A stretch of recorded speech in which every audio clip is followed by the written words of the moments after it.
Shalom. First off, I'd like to give an all praise, honor, and glory to Yahweh, Ba'ashim Yahushai.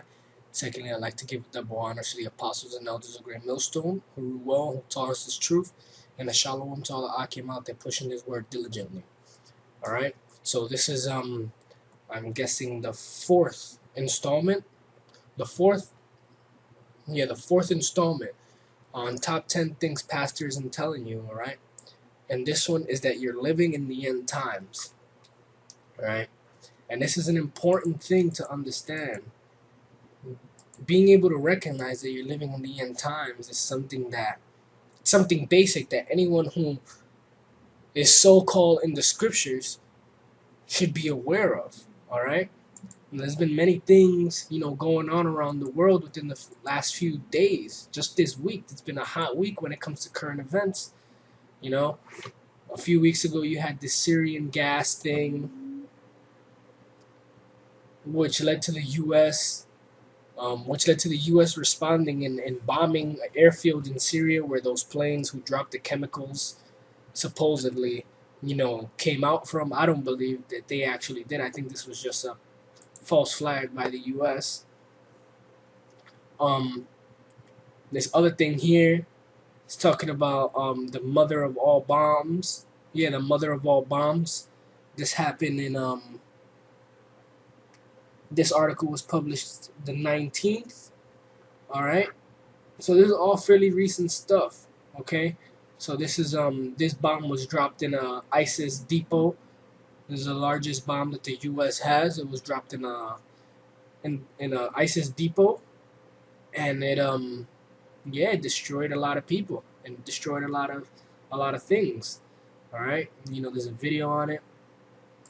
North Korea tested their missile and it failed, which I think personally, I speculate that the US has always been known to do covert operations.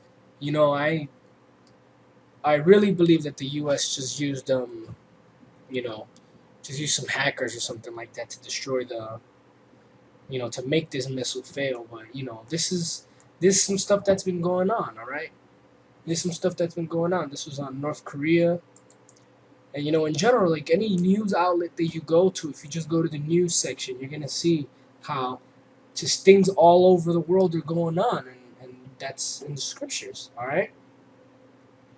So, let's get into it right away. This is Matthew chapter 24. And I'm going to start at verse 1.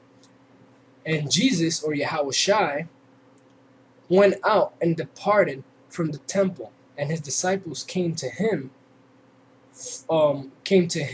for to show him the buildings of the temple. And Yahushai said unto them, See ye not all these things? Verily I say unto you, there shall not be left one stone upon another that shall not be thrown down. Alright, so he was letting them know that all those structures that they see standing aren't going to be standing anymore. And as he sat upon the mountain of olives, the disciples came unto him privately, saying, Tell us, when shall these things be? What shall be the sign of thy coming and the end of the world? Alright? And Yahushua answered and said unto them, Take heed that no man deceive you. For many shall come in my name, saying, I am the Savior, or I am Hamashiach. It says Christ here. I don't really like to use that word because that's not right. For many shall come in my name, saying, I am Hamashiach, which means Christ, but in the Hebrew, and shall deceive many. And ye shall hear of wars and rumors of wars, alright? And that's what we've been hearing. Alright, we've been hearing about wars and rumors of wars. Okay, war against Syria, war against Russia, World War III. Alright, proxy wars going on. Nuclear war against Iran. Okay, so these are all things that we keep hearing about in the news. And that's on verse 6. The second part of verse 6 says, See that ye not be troubled, for these things must come to pass, but the end is not yet. All right, so all these things are supposed to happen, but the end is not yet. For nation shall rise against nation, and kingdom against kingdom, and there shall be famines and pestilences and earthquakes in diverse places. All right, so all of that is going on right now. All right, nation shall rise against nation. That goes back to the war. All right, that goes back to the war talk that's been going on. And then it said there should be famines. Just think about Venezuela. All right, pestilences. Think about those countries in Africa. All right, and in other places, and earthquakes in diverse places. All right, there's earthquakes and floods and all that good stuff going on down in South America. Okay, so you know these we're in these times for sure. All right, like if you don't read this and you can't see that you're living in that time, then there's something wrong with you. You're spiritually misconnected. All right, or spiritually disconnected. All these are the beginning of sorrows. Then shall they deliver you up to be afflicted, and shall kill you, and ye shall be hated of all nations for my name's sake. And then shall many be offended, and shall betray one another, and shall hate one another. And many false prophets shall rise and deceive many. All right, we got false prophets like the IUIC. Okay, we have false prophets like the Pope. All right, your arch cardinal or your Archbishop Timothy Dolan. Those are other false prophets. All right, just to name a few. And because iniquity shall abound, the love of many shall wax cold. All right, so there's going to be so much wickedness going on, man, that the love of many is going to wax cold. And what that means is that people just going to turn cold, man, because it's going to be such a regular thing to hear women getting raped outside that you're just not going to care anymore. All right, or people being tortured. It's going to be true hell in those times. And because, oh yeah, verse 13, but he that shall endure to the end, the same shall be saved. All right, so he who endures to the end. All right, how are you going to endure to the end? By holding steadfast to these scriptures and staying faithful. All right, staying patient and letting the Lord do his thing. Okay, and having faith that the Lord is gonna deliver you. Okay, it's verse 14, and it says, and this gospel of the kingdom shall be preached in all the world for a witness unto all nations, and then the end shall come. All right, so until this word, all right, until this word and this truth, the actual truth of the Bible, which includes the true biblical Israelites being the Negroes, Latinos, and Native American Indians, and other nations, not other nations, but other Israelites that look like the other nations, which are the Israelite foreigners, which could be from any of those tribes. All right, so once that truth hits around the entire world, and that the Lord's name is Yahweh, and his son's name is Yahweh Shai, okay, when all these things come to pass, that's when the end shall come. All right. And I'm gonna cut it there for Matthew 24 because I wanted to touch on Joel 3 real quick. This is gonna be a short lesson, just something small, because it's pretty much self-explanatory of what's going on. All right. So I'm gonna start this Joel 3, and I'm gonna start at 9. Proclaim ye this among the Gentiles: prepare for war. Wake up, the mighty men. Let all the men of war draw near. Let them come up. All right? So that's talking about the actual Gentiles. That's talking about the heathens. All right? And it says, beat your plowshares into swords and pruning hooks into spears. Let the weak say, I am strong.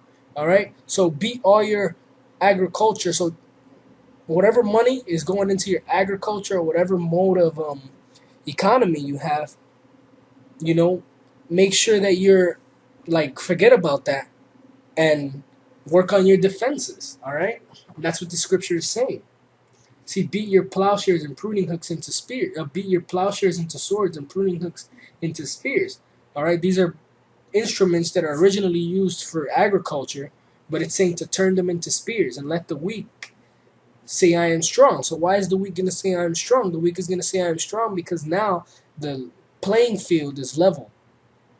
Okay, because now the United States isn't the only country is who can produce thermonuclear munitions. All right, now there's other countries.